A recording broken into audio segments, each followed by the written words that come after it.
Hello everybody, welcome back to the workshop.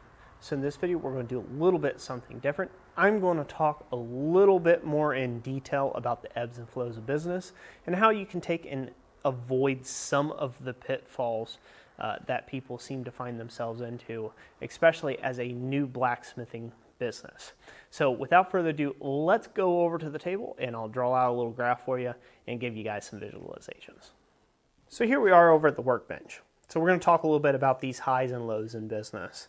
So I've drawn a real simple graph here, and we're going to get right into it. So some of the pitfalls that people make is you do all your planning stages right here at the top of your most amount of money, where you make the most amount of money in your business. You are trying to take and plan how the rest of the year is going to look based upon your highest end metrics. And that is completely wrong. You don't want to do that. How you want to plan your year and how you want to plan your income is right here down in your valleys. The lowest portions of your business, that's how you want to plan and budget for the year ahead. The reason why is because you're not guaranteed anything above your average.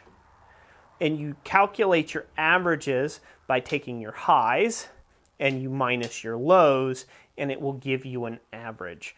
So if you take the high points of your business when, say, you are making $1,000 a month, and you are taking the low portions of your business where you are making $500 a month, and you average it out, you're going to get an average line of close around $500, right? It's kind of directly in half. Half of that would be around $500, and or up to somewhere around the realm of $750 would be a reasonable average that you could expect across this line. Now again, this is a very simple way of thinking. This may not even be the most accurate math in the world.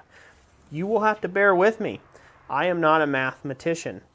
I am just a simple blacksmith that's trying to take and show just some basic business sense here and kicking the camera while I do it. When you make more money in 1 month, one given month, say this month here, you made a bunch of money and this was in July, right? Say that was in July. And then the next time you made a bunch of money, say that was in December, okay? July and December. But then here at the first of the year, you really didn't make anything all the way up until July. And then you had this big lull right here, and you didn't really make anything until it started picking up in November, up into December, but then it died around the first of the year, and so on and so forth. Every business out there will have a flow chart very similar to this. We want to see a business that goes, woo, right? But that is not sustainable.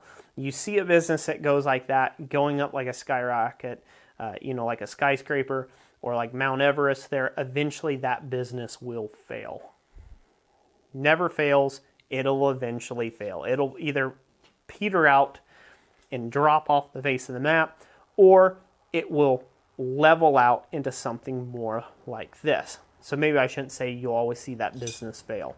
But during this climb of making bunches and bunches of money, what happens to most people is they get punch drunk with money, thinking that it will always be that good. And then what happens? Boom, you go through a valley. And then you have not properly prepared for those lows. So you kind of almost have to look at your business in the negative light and be very honest with yourself as far as what are your low months and how much can you expect to make in those months by having the data.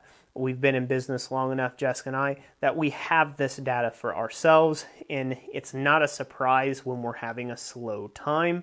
It usually happens the same time every year. So we can properly plan on the months that we're making good money, where we might be making $10,000, $12,000 in 1 month. And then the next month, you get out of July, you start heading into June, and boom, you made 8, and then you made 6, and then you made 4, and then you made $1,000 in a month. And you're like, whoa, where'd all my business goes? We didn't do anything different. It's just that there were sales and then there was no sales. Consequently, say if you're living, say what you need as a living standard, for instance, is up here on these peaks. Well, now we have a problem. You know, say this up here is you need a minimum of $5,000 a month, right? That's up here on these peaks. That's at your high times. But if you notice right here, the majority rule are low times, right? You only have maybe 2 months where you're making that 5,000. 2 months you're making a 5,000. You're going to end up with 20 grand, right, for the year. That's going to be your income. That's a far cry different than 5,000 a month, isn't it? So the bulk of these have to add up to that in the long run. So you might have a $5,000 month, but then the next month after that does you no good if it's a $2,500 month. So that is something to consider in your business. You either have too high of a standard of living for yourself, or you need to find a way of being able to get your lows, that's this line right here, up to that $5,000 a month minimum. That way when you have peaks, your peaks are clear up here above your $5,000 a month minimum, and you can do very well. What's the purpose of all this? Now that I've drawn a bunch of confusing lines on a board here, what I'm trying to state in basic terms is do not spend more money than you could possibly make. It's a really big problem, not only in America, but just across the world, to spend more than what you actually make, because we're betting. It's just glorified gambling. We're saying, well, if July's good, well, June will be awesome. And it just doesn't work that way. June may as well be awesome, but you can't say, hey, I'll spend 10 grand today and because I'll get 5 grand tomorrow, and then something happens in your life and you don't get the 5 grand tomorrow. And you said, well, that's okay. I'll spend another 5 grand today and I'll spend, I'll get 10 grand tomorrow. And again, that doesn't happen, right? And then that's how businesses end up plummeting and going belly up. So we don't want to do that. So when you have good times, high times, way above your, your living expenses, if you notice these lows are still below that 5,000, we're just talking about the average here. Those lows are still below that 5,000. What are you going to do for those months? You need to take and make these fill those gaps. You make your high times, fill your low times. And so that means you save up when you're making good money. That means you're not out there partying. You're not out there taking friends out to eat. That means you're not out there, buying thousands and thousands of dollars of equipment, right? You're taking that money, you're stashing it back for when you have a low or a recession in your business.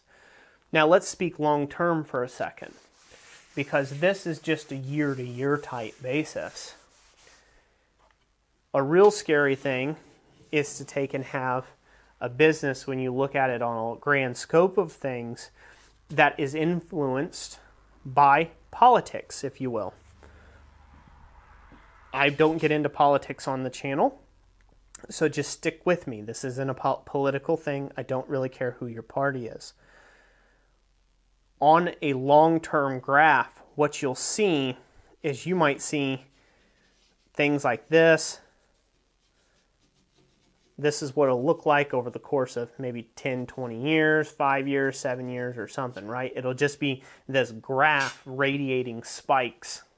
But what to look into this further, this should always stay the same or mostly be going in a general direction, nice and level, no matter whether it's your peaks or your bottom end, or your averages. Your averages, all that should be fairly level in a business. That is a good, healthy business. Is it a growing business? Not really. Is it a declining business? Not really. It's really good to find yourself in this position where you're moderating your lows with your high points, and you're getting this really nice, even, nice, long business. You will have a very, very long business.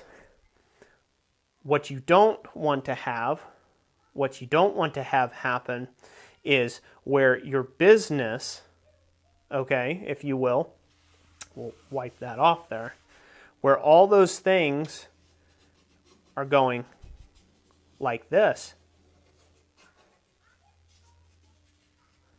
If it's doing that, your business is in decline and you need to find out why.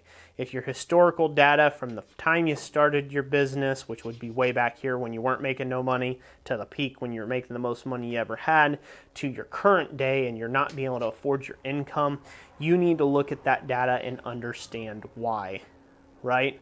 If that's your line of income you needed to maintain and you got up there and everything was going great and now it's going down, you need to look at more of a global why, a nationwide why, because you may be in an actual recession. They use that as a buzzword sometimes and it sounds real scary, but basically it's just saying that, things are lower right now. Things are slower.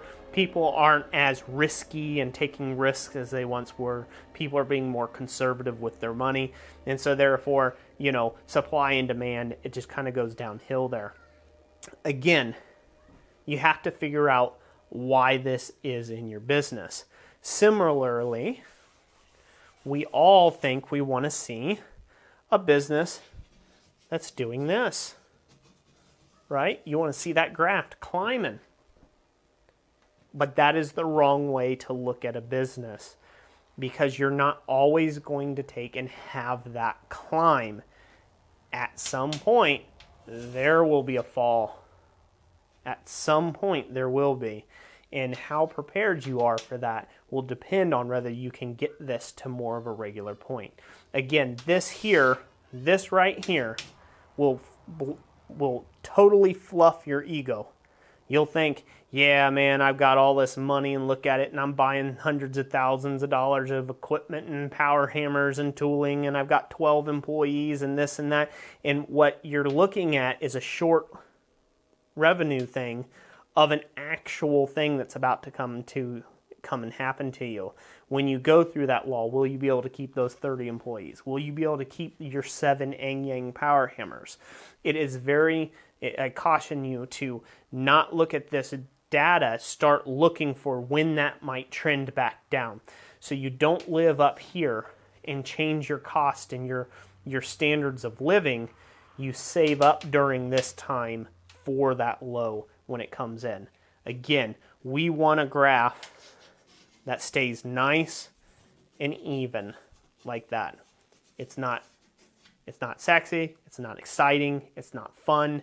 It's life, right? We want to have that nice straight azimuth going right through our graph here. We do not want to take and have this giant skyrocketing thing where we let our egos get the better of us. We think we're living on cloud 9 until somebody yanks the plug out from underneath that cloud and down we fall.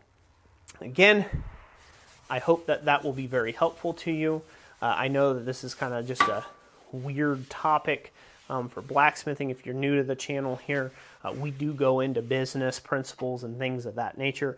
And again, I'm not a lawyer, I'm not a doctor, I'm not somebody who's made billions here.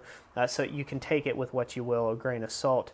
But living in this constant positive feedback loop that's making you make decisions like, oh, I must be great, right? This constant positive feedback loop is an actual bad thing. You don't want your charts really to look like this. You want to take and have those ebbs and flows. It's okay if over the span of time, over the span of years and decades, this graph is trending up. That's good, but it should always look like this. That's how you should make your decisions, is based upon those. So beware of those pitfalls if you're just getting into this and blacksmithing endeavor as a business, and hopefully that will help you in your dry times. That's it for today. I hope you guys enjoyed the video. If you did, hit that like button. And as always, God bless you, and we'll catch you on the next one. Thanks for watching.